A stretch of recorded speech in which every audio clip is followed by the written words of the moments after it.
3h15. Acordou no meio da madrugada. Sentia uma grande vontade de fazer xixi.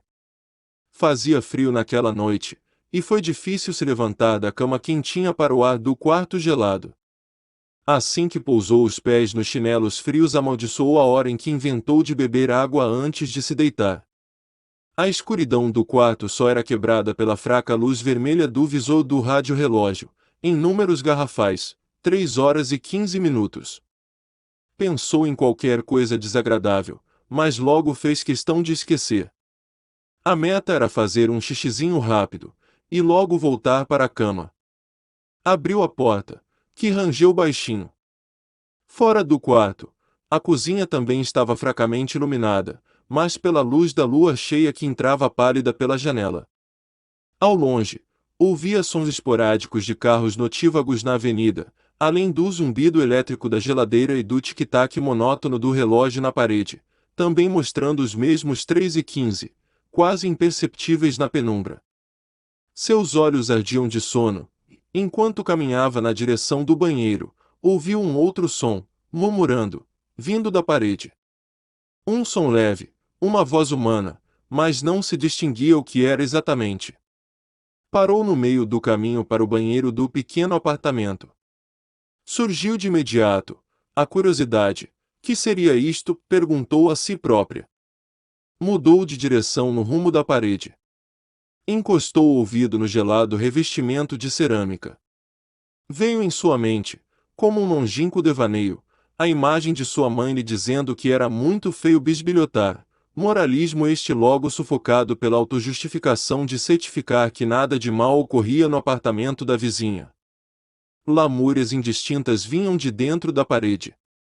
Um choro de viúva, típico de velório, corria pelos frágeis tijolos até seu ouvido esquerdo. Sabia pouco sobre a velha dos 54, tampouco o seu nome. Só sabia que morava sozinha, e demonstrava hábitos ultrapassados sempre seguidos de uma simpatia senil que lhe incomodava. Sempre que podia fugia dela, mas não podia evitar os encontros nos corredores e locais públicos do condomínio. Não sabia bem o porquê, mas evitava a velha. Devia ser choque geracional, explicava rapidamente para si própria. Tomou um susto. Enquanto refletia sobre a velhinha e o que poderia ser aquilo, o choro que estava baixo e distante subitamente ficou mais alto, como se a velha saltasse para perto da parede exatamente do outro lado em que ela se encontrava bisbilhotando. Num soluço de medo afastou-se da parede. Mas que estranho, o choro pareceu ganhar ressonância ao seu redor. Vinha de todo lugar, ecoava nas paredes do apartamento, quase que num efeito de sala de cinema. A sua consciência, personalizada pela imagem da mãe, surgiu instantaneamente em sua mente, culpando-a das consequências de sua curiosidade. Fui pega. Não. Não pode ser possível, deve ser coisa da minha cabeça. Tapou os ouvidos. Silêncio. Não estava em sua cabeça. Soltou as mãos devagar da cabeça, e o chorinho parecia mais desesperado agora, como se a viúva fosse se lembrando da dor de sua perda ao lado do caixão do falecido. Vinha de todos os lados. E era real. A geladeira desligou num estalo.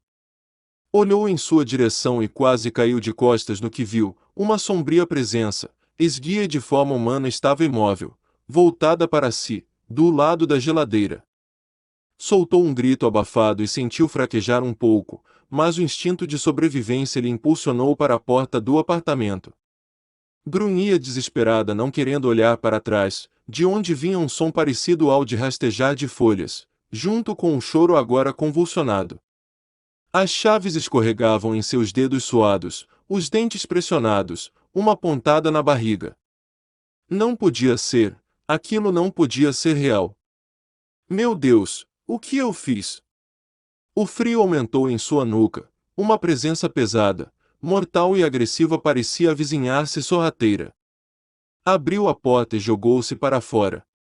A luz automática do corredor acendeu, e ela trancou a porta num estrondo, desesperada. Correu de costas pelo corredor, perdendo um dos chinelos no carpete. Bateu na parede do lado da escada e deixou-se escorregar até sentar no chão macio. A sensação de ter escapado do perigo abrandou levemente o pânico, permitindo-lhe tremer e começar a lacrimejar. Não, na sua casa não. Isso não era possível. Isso não existia. Era coisa de louco. Estou ficando louca. Oh não!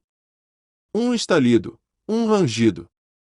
Respirou fundo quando viu a velha sair dos 54, rosto lívido, lhe observando.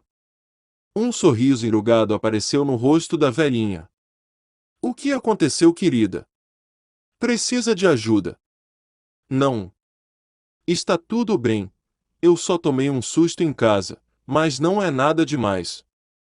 Não faz bem uma moça tão linda com uma cara assim, apavorada. Entre em casa, tem um chazinho de camomila que vai te acalmar. Não. Não seja idiota, garota, é uma armadilha. Ela sabe de tudo, ela vai te ferrar. Ela fez isso. Ela é uma bruxa, pensou, não. Não seja idiota mesmo, isso não existe. Você está com sono e viu coisas, ouviu coisas. Nada mais, pensou de novo. Mocinha. Quer ajuda para se levantar. Acalmou-se um pouco mais e começou a se sentir patética. Isso não existe. Não, isso tem explicação. Já precisou ir a psicólogo antes, já tomou até remédio. Deve ser coisa da mente. Levantou-se e aceitou o convite da velha.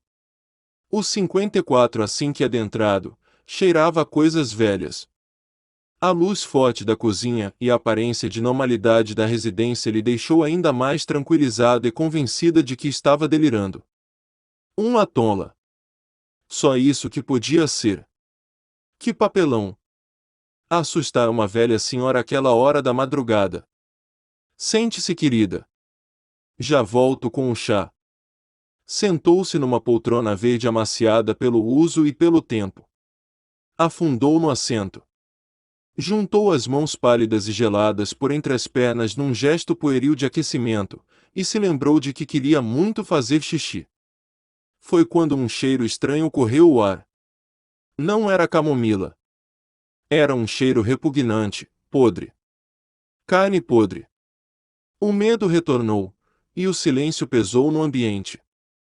De repente, teve a sensação de ter sido abandonada na companhia de um predador. Um grunhido.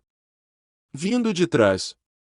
Virou-se muito rápido para ver o que era, mas a consciência lhe esvaiu por um segundo como num ligeiro apagão.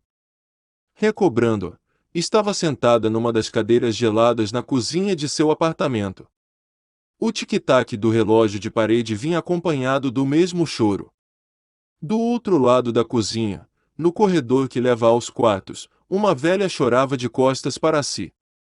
Teve a mesma sensação que um condenado à morte deve ter no último momento e resignou-se de sua situação, como presa paralisada, relaxando numa urinada quente. Nada mais fazia diferença e sequer reagiu quando se sentiu engolfada por uma presença traiçoeira, que a atacava pelas costas, abraçando-a geladamente. Pouco antes de ser tomada pela escuridão, a velha começava a voltar-se para si, com vibrantes olhos vermelhos. Era a velha dos 54.